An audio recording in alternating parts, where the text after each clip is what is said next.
এখানে কিছু লোক একজন মাফিয়া স্ত্রীর নেতৃত্বে পুলিশ এবং প্যারামিলিটারিকে আক্রমণ করতে গেছিল।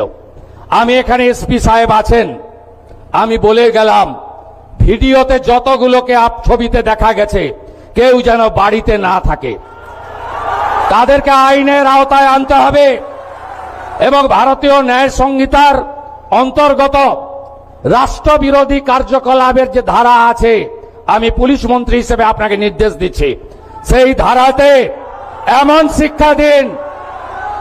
শিক্ষা দিন যাতে কোনোদিন কোন পুলিশ সরকারি কর্মচারী প্যারামিলিটারি যারা এসেছেন আমাদের সাহায্য করতে তাদেরকে কেউ আক্রমণ করার সাহস না রাখে।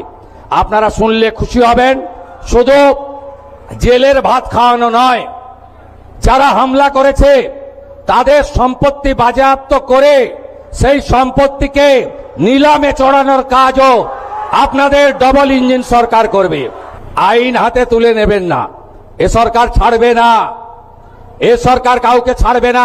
গুন্ডামি, জঙ্গিপনা, জমি লুট আমরা কোনোটাই ভবিষ্যতে করতে দেব না। যত বড় মাফিয়া ডন হোক না কেন তাকে সবক শেখানোর কাজ ভারতীয় জনতা পার্টি পরিচালিত রাজ্যের সরকার করবে। আপনারা জানেন এই শিবির থেকে 54টি ভারত সরকার এবং রাজ্য সরকারের যে স্কিম রয়েছে সেই স্কিমে নাম নথিভুক্তকরণ করা এবং ফর্ম ফিল আপের মধ্য দিয়ে পোর্টালে আপলোড করার মধ্য দিয়ে আপনারা যাতে প্রত্যেকটি স্কিম পান তার ব্যবস্থা আমরা করেছি। আমরা এই শিবিরে যেহেতু অঞ্চলে অঞ্চলে করতে পারা যায়নি সময়ের অভাবে, তাই মানুষের লম্বা লম্বা লাইন পড়েছে এই শিবিরে। মানুষ এই সরকারের উপরে আস্থা রাখছেন, ভরসা রাখছেন। এই সরকার সামাজিক সমস্ত কল্যাণকর কর্মসূচি পরিচ্ছন্নতার সঙ্গে স্বচ্ছতার সঙ্গে কেন্দ্র এবং রাজ্য সরকারের স্কিমের সমস্ত বেনিফিট যাতে ডাইরেক্ট বেনিফিট ট্রান্সফার অর্থাৎ ব্যাংকিং সিস্টেমের মাধ্যমে কোনো রকম দুর্নীতি ছাড়াই, মধ্যস্বত্বভোগী ছাড়াই, কোনো রকম ব্রোকার বা আপনাদের বঞ্চিতকারী যে ব্যবস্থাপনা সেটা ছাড়াই যাতে আপনারা পেতে পারেন তার জন্য এই ব্যবস্থা নিয়েছেন। সেই কারণে আমরা এত মানুষের তাদের আশা প্রত্যাশা দীর্ঘ লাইন আমরা আগামীকাল 18 তারিখ পর্যন্ত গোটা রাজ্যে এই শিবির চালাবো এই নির্দেশিকা দিয়েছি। আমরা আপনাদের কাছে যে কথাটা বলতে চাই যে আপনারা জানেন যে এই 54টা স্কিমের মধ্যে সবচেয়ে গুরুত্বপূর্ণ স্কিম হচ্ছে আয়ুষ্মান ভারত।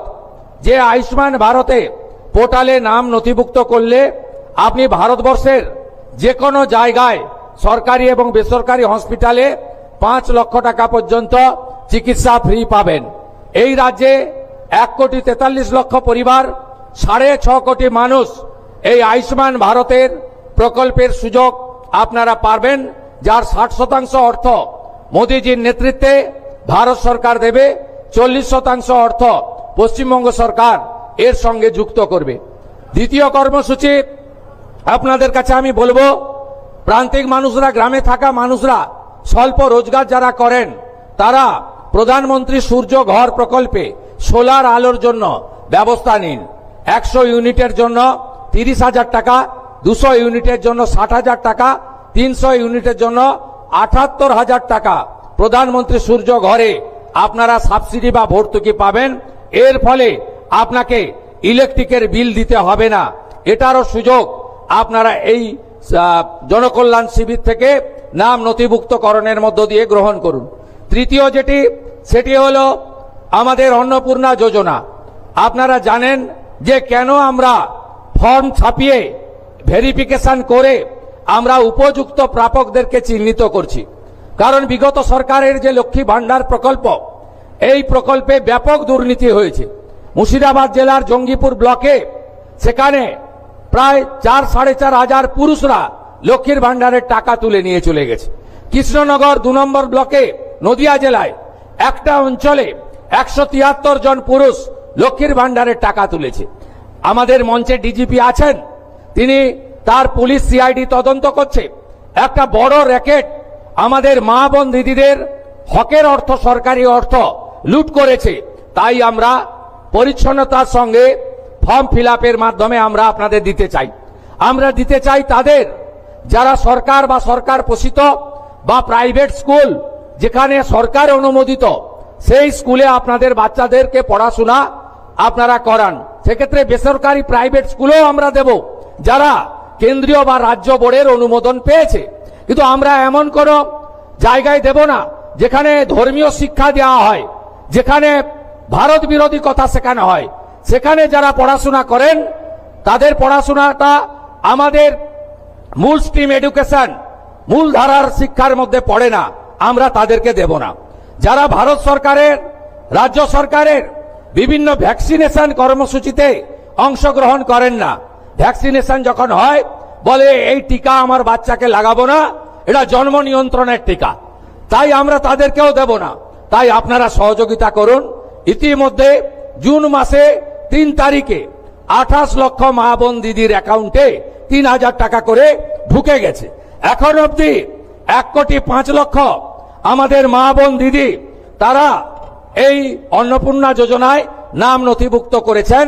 তাদের ভেরিফিকেশন কমপ্লিট করে আমরা পোর্টালে আপলোড করে দিয়েছি এবং এরা আগামী 1 জুলাই তারা এই জুন মাসের 3000 করে টাকা অ্যাকাউন্টেও পেয়ে যাবেন, ঢুকে যাবে। এতটুকু চিন্তা করবেন না।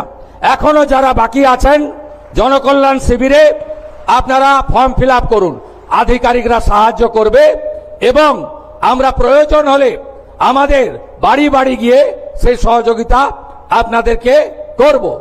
এর বাইরেও আগামী 22 তারিখে রাজ্য বাজেট আছে, সেখানে যুবকদের জন্য, সরকারি কর্মচারীদের জন্য, আমাদের শিক্ষিত চাকরি প্রার্থীদের জন্য আমাদের আরো অনেক কর্মসূচি আপনারা দেখতে পাবেন। যেহেতু বাজেট আছে আমি তার আগে বলতে পারবো না। অন্নদাতা ভগবান, কৃষক যারা আছেন কৃষকদের জন্য, তাদের জন্য আমরা কর্মসূচি নিতে চলেছি। আপনারা আমাদের সহযোগিতা করুন এবং আপনারা যে আশা ভরসা নিয়ে আমাদেরকে ক্ষমতায় এনেছেন, আমার কথা মেনে আমার অনুরোধে সাড়া দিয়ে লক্ষাধিক ভোটে ফলতার বিধায়ককে জিতিয়েছেন এবং আপনারা যে গণতান্ত্রিক অধিকার আমাদের সংবিধান দিয়ে গেছিল সেই সাংবিধানিক অধিকার পেয়েছেন, সেটাকে মর্যাদা দেওয়ার দায়িত্ব আমার। আমি এসে আগেই বলেছিলাম, মুখ্যমন্ত্রী হওয়ার পরে আমি রাজনৈতিক কর্মসূচিতে 2 বার ফলদা এসেছি, আজকে সরকারি কর্মসূচিতে এসেছি। সেদিনে আমি বলে গেছিলাম ফলতা আদর্শ বিধানসভা হিসেবে, মডেল অ্যাসেম্বলি হিসেবে আমরা গড়ে তুলব। ফলতাতে এসি জেটে আমাদের এখানে আপনাদের সম্প্রসারণ, শিল্প তালুক গড়া, বন্দর ভিত্তিক অনেক প্রোগ্রাম আমরা নিচ্ছি। এর বাইরে ফলতা গ্রামীণ হসপিটাল তাকে 100 বেডে উন্নীতকরণ করার সিদ্ধান্ত হয়েছে। প্রয়োজনীয় ডাক্তার, প্রধানমন্ত্রী জনঔষধি কেন্দ্র এবং আধুনিক চিকিৎসা সামগ্রী ফলতা হসপিটাল থেকে ফলতার গণদেবতা জনতা জনার্দন পাবেন। ফলতার বিডিও মহোদয় রয়েছেন, ডায়মন্ড হারবারের এসডিও রয়েছেন, তারা অবিলম্বে জায়গা চিহ্নিত করে ডিপিআর বানিয়ে জেলা শাসকের মাধ্যমে আমাদের সচিবালয়ে পাঠাবেন।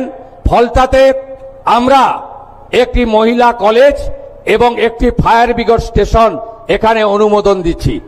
এর বাইরেও আমরা ফলতা থানাকে শক্তিশালী করা এবং ফলতা থানায় মহিলাদের জন্য আলাদা হেল্প ডেস্ক তৈরি করে এখানে আরো মহিলা অফিসারদেরকে আমরা নিয়োগ করব।